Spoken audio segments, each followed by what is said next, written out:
태국에서 만들어진 광고 영상입니다. 참 감동적인 그런 영상입니다. 근데 제가 저 영상을 보고 있는데요, 문득 이런 생각이 드는 거예요. 이런 상황이 나한테 온다면 나는 어떻게 행동했을까? 이런 상황이 우리한테 오면은 우리는 어떻게 행동했을까요? 출근하는데 갑자기 지붕에서 물이 쏟아져 가지고 옷이 다 젖었다면 어떻게 반응했을까요? 당장 그 집에 올라가서 어떻게 이럴 수 있냐고 따질까요? 아니면 오늘 진짜 재수 없네, 그럼 그냥 지나갈까요? 아니면 이 사람처럼 그런데 에너지 낭비하지 않고 물이 진짜 필요한 그 화분을 그 자리에다가 올려놓을까요? 할머니가 짐차가 이 턱에 걸쳐가지고 못 움직일 때, 그때 우리는 그걸 보고 있으면 어떻게 행동했을까요? 학교 다니고 싶어서 구걸하고 있는 아이를 본다면 우리는 어떻게 행동했을까요? 버스에 앉아있는데 나보다 연약한 사람이 옆에 서 있다. 독거노인이 홀로 살고 있는 그 집을 우리가 알고 있다. 이럴 때 우리는 어떻게 하고 있을까요?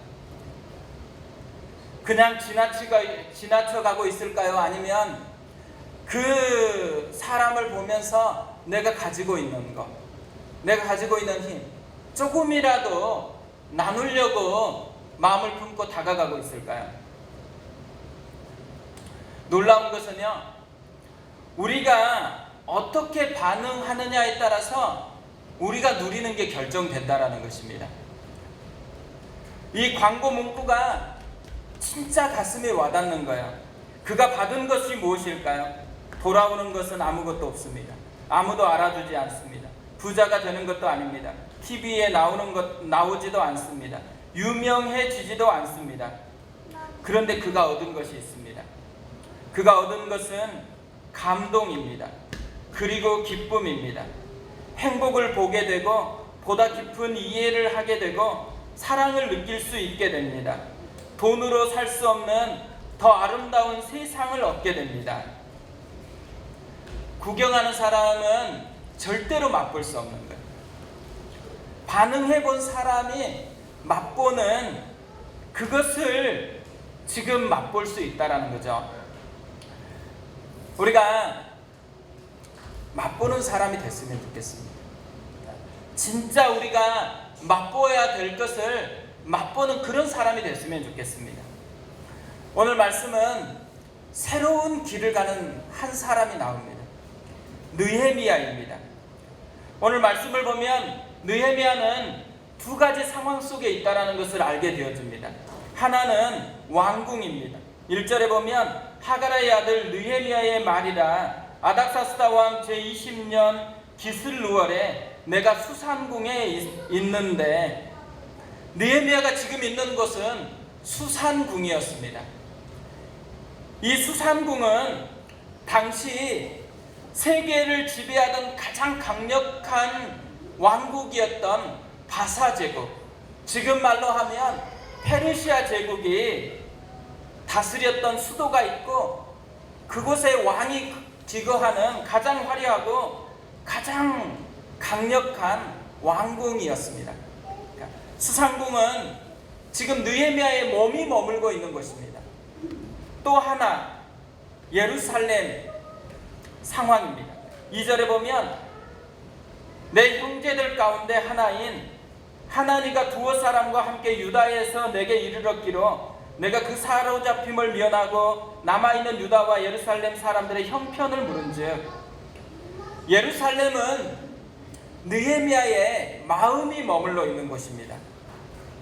그래서 동생 하나니가 돌아왔을 때 곧바로 이 유다와 예루살렘 사람들의 형편이 어떤지를 물었습니다.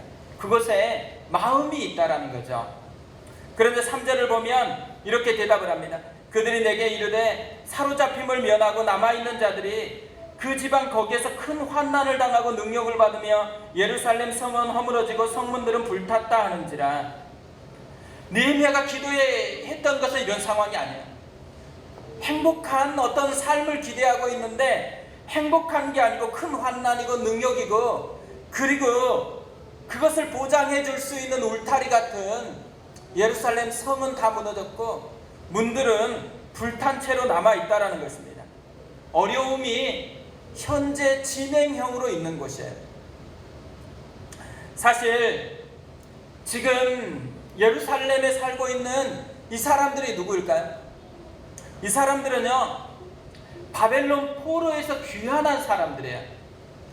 하나님이 뜻을 보여주고 하나님의 꿈을 품고서 다시 회복을 꿈꾸면서 예루살렘으로 돌아왔던 사람들입니다. 과거에 이들이 예루살렘까지 돌아와서 정착하는 데는요, 하나님의 선명한 도우심이 있었습니다. 근데 현재는 어때요?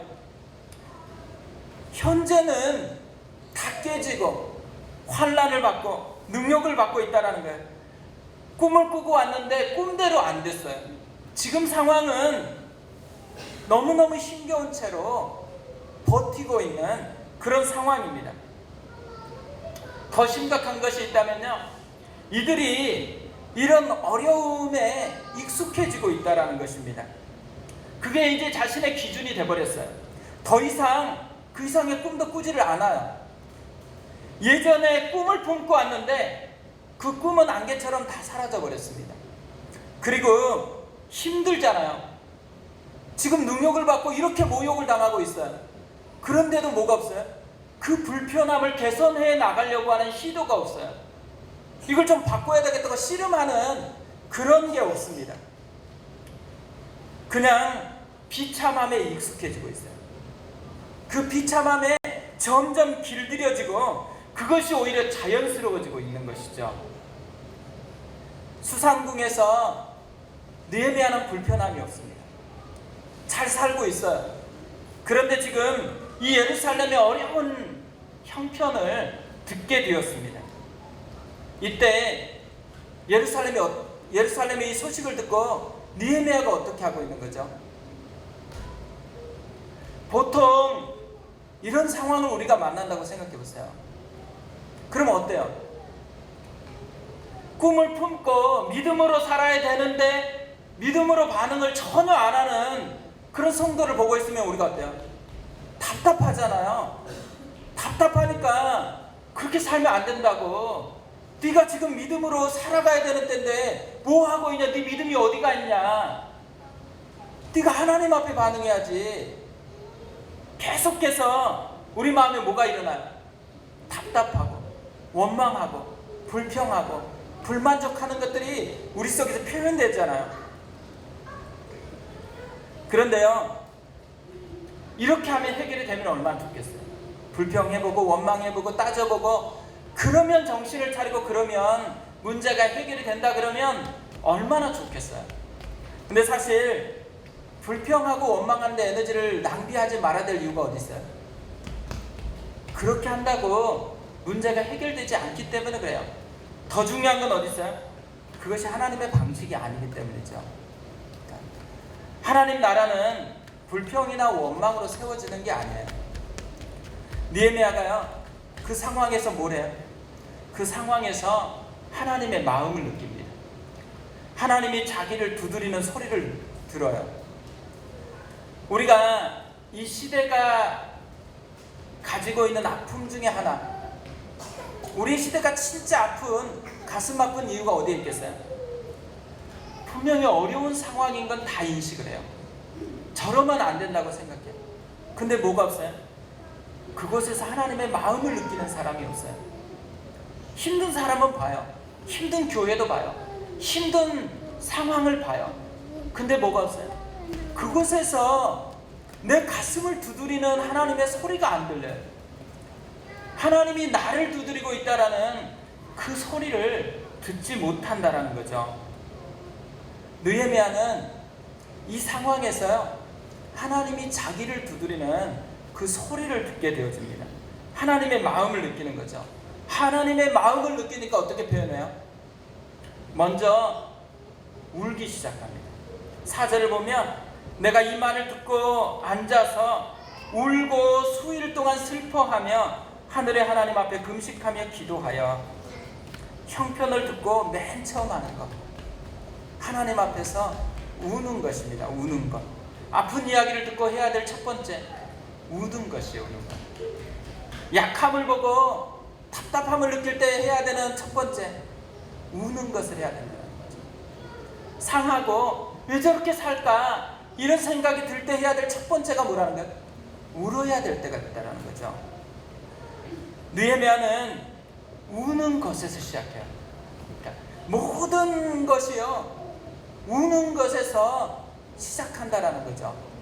우는 것이 능력입니다, 사실. 이런 글이 있습니다. 살면서 우리는 출생의 고통보다 더 큰 고통과 마주하면서 마음껏 울지도 못한다. 우리에게 필요한 건 참는 용기가 아니라 우는 용기다. 힘들 때마다 찾아온 천사가 속삭인다. 울어야 한다. 울어야 산다. 지금 우리가 해야 될 진짜 중요한 게 뭘까요? 울어야 한다. 울어야 산다. 저는 하나님께서 제 마음을 그렇게 두드리신다고 생각을 해요. 울어야 할 때라고. 지금 네가 울어야지.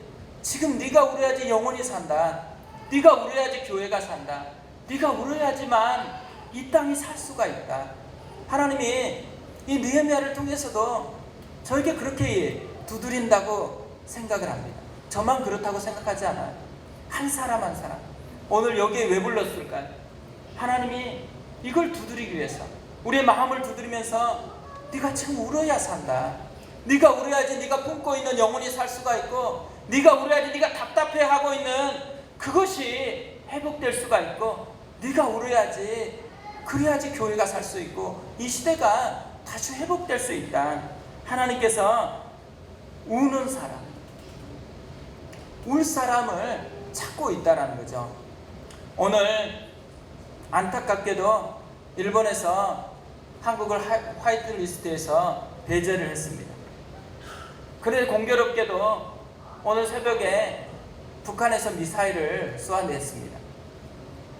지금 우리나라가 성한 곳이 없습니다. 교육계, 지금 아이들, 중학생들도 나와가지고 데모를 하고 있습니다. 마치요, 우리는 수상궁에 살고 있는지도 모르겠어요. 그런데 우리 주변은 전부 다 예루살렘 성이에요. 다 깨지고 있어요. 상하고 있어요.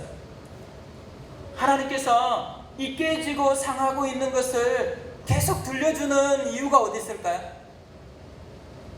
울어야 산다. 울 사람을 찾고 있는 거죠. 한국교회는 훨씬 심각하죠. 점점 기대치가 없어집니다. 이 연약함에 익숙해지고 부흥이 없는 것에 익숙해지고, 옛날에는 부흥이 없으면 답답했어요. 하나님의 영광이 없는 예배는 예배답지 못했어요. 하나님이 나를 안 만지면은 그 예배는 예배라고 생각하지 않았어요. 그래서 다시 드렸어요. 근데 지금은 어때요? 하나님 나를 안 만져요. 그런데 예배 드렸다고 그냥 지나갑니다. 하나님께서 나에게 말씀을 하지 않아요. 그런데도 불구하고 예배 드렸으니까 내 할 일은 다 했다고 지나가고 있습니다. 하나님께서 이 시대, 이런 교회, 이 속에서 뭘 찾고 있는 거예요?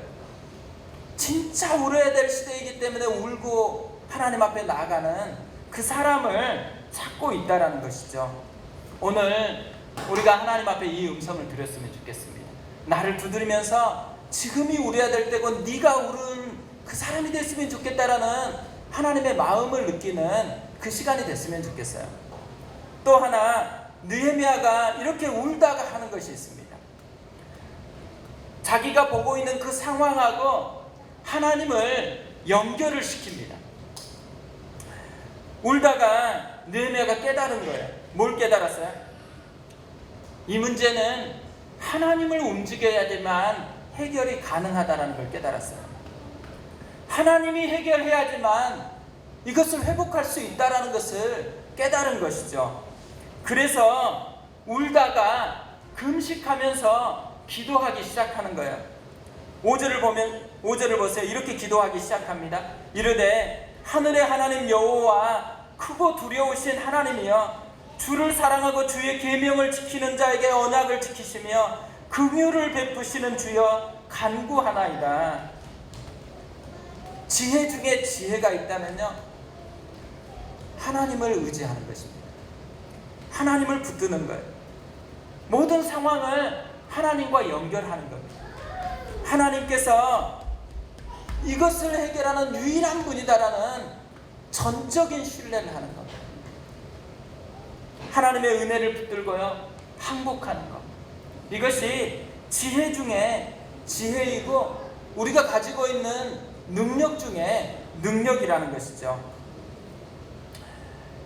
개똥벌레라는 노래가 있습니다. 분당 우리 교회에 신용원 집사님이 있어가지고 더 많이 인식하게 된 노래예요.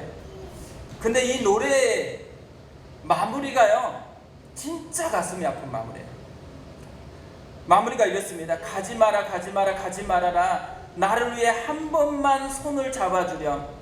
아, 외로운 밤 쓰라린 가슴 안고 오늘 밤도 그렇게 울다 잠이 든다. 울다 잠이 든다. 울다 잠이 든다. 울다 잠이 든다. 우리는요, 이러면 안 돼요.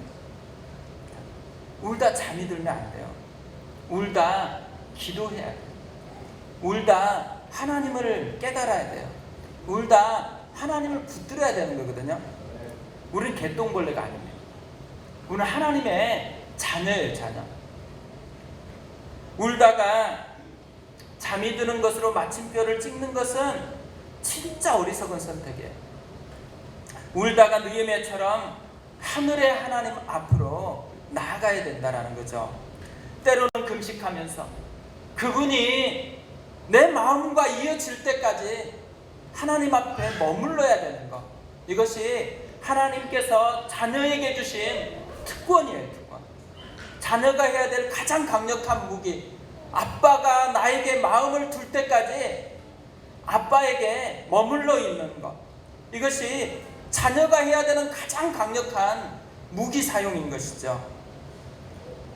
느헤미야가 하나님 아버지가 자신을 볼 때까지 수일 동안 금식하면서 하나님 앞에 기도하는 거예요. 그런데 느헤미야 기도를 보면요, 하나님과 정말 잘 연결시키는 기도를 해요. 하나님의 마음을 자기 상황으로, 자기의 심장으로 끌고 오는 그런 기도를 합니다. 우리가 이 느헤미야를 통해서 그걸 배워야 된다고 생각해요. 느헤미야가 어떻게 기도를 시작하죠? 느헤미야는 회개하면서 기도를 시작합니다. 회개를 흉내내는 게 아니에요. 진짜 회개를 해요. 6절 7절을 보시면 이제 종이 주의 종들은 이스라엘 자손을 위하여 주야로 기도하오며 우리 이스라엘 자손이 주께 범죄한 죄들을 자복하오니 주는 귀를 기울이시며 눈을 여시사 종의 기도를 들으시옵소서. 나와 내 아버지의 집이 범죄하여 주를 향하여 크게 악을 행하여 주께서 주의 종 모세에게 명령하신 계명과 율례와 규례를 지키지 아니하였나이다. 느헤미야는 회개하는 것으로 기도의 문을 열어요. 우리가 새로운 건물을 지으려고 하면요, 반드시 해야 되는 게 뭐냐면 옛적에 쌓여있는 쓰레기를 다 치우는 거예요. 회개가 새로운 출발을 가능하게 하는 기초공사라는 거죠. 우리가요, 회개부터 시작해야 됩니다. 느헤미야처럼 잘못된 것을 알고 있음에도 불구하고 그건 그대로 두고 하나님의 복을 달라고 하면 하나님이 그것을 귀 기울이지 않는다라는 거죠. 하나님 뭘 바꾸고 싶어요? 나를 완전히 바꾸고 싶어 하기 때문에 내 안에 쌓여있는 쓰레기들을 먼저 치우기를 원해요. 그 치우는 것이 회개라는 것이죠. 그런데 놀라운 것은 느헤미야는 자기가 쌓은 쓰레기가 아니에요. 자기 잘못이 아니에요. 이스라엘 백성들의 잘못이에요. 과거에 자기 선조들의 잘못이에요. 그런데 어떻게 해요? 대신 회개하고 있어요. 더 놀라운 것은요, 대신 회개하는데 어떻게 회개해요? 나와 내 아버지 집이 범죄했다 그래요. 자기 죄로. 자기 자신의 것으로 품고서 그것을 하나님 앞에 가지고 나가서 회개한다라는 거죠. 우리가요, 어떤 사람이 죄를 범하고 있거나 어떤 사람이 문제를 안고 있다 그러면 어떻게 해야 돼요? 대신해서 회개해야 될 때가 되었다라는 거죠. 하나님은 나에게 그것을 보여줬다면 내가 대신 그 사람을 품고 회개하면서 기도해야 될 때가 되었다라는 거죠. 그때 그 사람의 죄 때문에 회개하는 게 아니라 내가 의로운 사람처럼 돼가지고 나는 떳떳하고 그 사람을 고자질하는 게 아니에요. 내 죄로 품고 나의 약함으로 품고 대신 회개하기 시작할 때 그때 하나님의 은혜가 열리기 시작한다라는 거죠. 이것이 느헤미야의 기도의 출발이었어요. 두 번째로 느헤미야는요, 하나님의 긍휼과 약속을 붙잡고 하나님 앞에 기도합니다. 9절을 보면 만일 내게로 돌아와 내 계명을 지켜 행하면 너희 쫓긴 자가 하늘 끝에 있을지라도 내가 거기서부터 그들을 모아 내 이름을 두려고 택한 곳에 돌아오게 하리라 하신 말씀을 이제 청하건대 기억하옵소서. 느헤미야는 자기 헌신, 자기가 이렇게까지 수상궁에 살고 있는데 그래도 그 땅을 향해서 울면서 기도하고 있는 그 모습을 보고 하나님 불쌍히 여겨달라고 얘기하는 게 아니에요. 뭘 붙들고 있는 거예요? 하나님의 긍휼, 하나님이 약속해 놓은 그 약속, 그걸 붙들고 그 약속의 신실함을 다시 회복시켜 달라고 그렇게 호소하고 있습니다. 우리가 붙들어야 될 게 뭘까요? 오늘 우리가 기도하면서 붙들어야 될 것은요, 내 열심이 아니에요. 내가 오랜만에 하나님 앞에 이렇게 하나님이 기쁘시게 하기 위해서 여기서 기도하고 있다라는 것을 자랑 삼아서 가는 게 아니에요. 뭘 붙드는 거예요?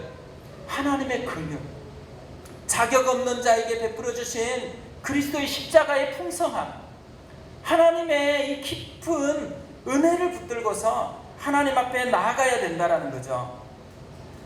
그리고 마지막으로 느헤미야는 이것으로 기도를 마무리합니다. 11절에 보면 주여 구하오니 귀를 기울이사 종의 기도와 주의 이름을 경외하기를 기뻐하는 종들의 기도를 들으시고 오늘 종이 형통하여 이 사람들 앞에서 은혜를 입게 하옵소서 하였나니 그때 내가 왕의 술관원이 되었었느니라. 마지막 기도가 뭐냐면 이 사람들 앞에서 은혜를 입게 해달라는 것입니다. 왜 마지막 기도가 이 사람들 앞에서 은혜를 입게 해달라고 구했을까요? 자신이 헌신하겠다라는 거예요. 자기를 써달라는 거예요. 그 예루살렘 무너진 성벽을 건축하는데 내 자신이 하나님 앞에 제물이 되고 싶다라는 거예요. 그래서 하나님, 그 일을 위해서 나를 사용하실 수 있도록, 사람들이 나를 보내줄 수 있도록 은혜를 베풀어 달라고 그렇게 기도하고 있습니다. 자기 자신을 헌신하는 것이요, 기도의 마무리예요. 마침표. 내가 주께 드려주고 싶다라는 거죠. 내가 하나님께 쓰임받고 싶다라는 것. 이것이 느헤미야의 기도의 마침표였습니다. 오늘 이 본문을 묵상하다가요, 제가 마음속에 가장 다가왔던 한 단어가 있습니다. 그 단어가 뭐냐면 대신이라는 단어예요. 대신. 사실 느헤미야는 지금 어려운 형편 아니에요. 포로로 잡혀왔지만 왕의 수상궁에 살고 있고요. 그리고 왕의 술관원이에요. 지금 같으면 대통령 비서실장이에요. 가장 신뢰하는 사람에게 자기 목숨을 맡기게 되어 있기 때문에 이 느헤미야는 그 정도로 신뢰를 받았던 왕의 신하예요. 그런데 그 모든 특권을 포기해 버리겠다라는 거예요. 그러면서 뭐래요? 그 어려운 사람들을 바라보면서 대신 우는 사람이 됐습니다. 그리고 그 형제들을, 어려운 그 형제들을 대신해서 하나님 앞에 나아가서 기도하는 사람이 됐어요. 그 상황을 지금 예레미야가 대신 연결시켜주고 있어요. 또 뭐래요? 대신해서 아무 꿈도 이제 포기해버리고 익숙해진 그 사람들을 깨우기 위해서 대신 자기를 보내달라는 거예요. 자기가 하나님 앞에 쓰임받고 싶다라는 거죠. 하나님은요, 지금 느헤미야를 찾고 있다고 생각합니다. 우리의 시대의 느헤미야. 하나님께서 지금 우리 가정에 느헤미야를 찾고 있다고 생각해요. 우리 가정에서 느헤미야처럼 울어줄 사람, 느헤미야처럼 하나님과 연결시켜줄 사람, 느헤미야처럼 자기가 헌신하겠다라고 고백하는 그 사람을 하나님께서 가정에서 찾으시는 거죠. 하나님이 교회에서 느헤미야를 찾고 있다 생각해요. 하나하나 상황을 보면서 울 사람, 하나님과 그것을 연결해 줄 사람, 하나님 앞에 내가 헌신하겠다라고 고백하는 그 사람을 교회에서 찾아요. 하나님께서 이 땅, 이 민족 속에서 느헤미야를 찾고 있습니다. 이렇게 어려운 상황, 이렇게 힘겨운, 끝간데 없이 점점 힘겨워져 가지고 IMF보다 더 성장률이 낮아졌습니다. 그런데 지금 더 심각해졌어요. 누구를 찾고 있어요? 느헤미야를 찾고 있다고 생각해요. 이것을 품고 울 사람, 이것을 품고 대신 하나님과 연결시켜 줄 사람, 그리고 하나님 가능하면 자격이 없지만 나를 써달라고 하나님 앞에 구할 그 사람을 찾고 있다라는 거죠. 우리가 오늘 이 밤에 하나님 앞에 그렇게 기도했으면 좋겠습니다. 하나님이 멀리 있는 사람에게서 느헤미야를 기대한다고 생각하지는 않습니다. 오늘 나에게, 그리고 오늘 말씀을 듣고 있는 우리에게 하나님이 두드린다고 생각해요. 하나님이 느헤미야가 되달라고. 가정에서, 교회에서, 이 시대 앞에서 느헤미야처럼만 살면 안 되겠니? 두드린다고 생각합니다. 그래서 우리가 하나님 앞에 반응할 시간인 거죠. 하나님, 내가 느헤미야처럼 비서실장 아닙니다. 내가 그렇게 자격 있는 사람 같지도 않습니다. 오히려 내가 예루살렘의 형편에 처해 있는 그 사람 같다고 생각합니다. 그런데 하나님, 나에게도 느헤미야처럼 우는 그 은혜를 허락하여 주시고, 나에게도 믿음을 회복시켜 주셔서 하나님과 연결시켜 주시고, 그리고 나에게도 헌신하는 그 사건이 내 사건이 되어줄 수 있도록, 그래서 내가 하나님 나라를 맛보는 주인공 되어질 수 있도록 하나님 나를 사용해 주옵소서. 이것이 우리가 하나님 앞에 반응하는 그런 기도였으면 좋겠습니다.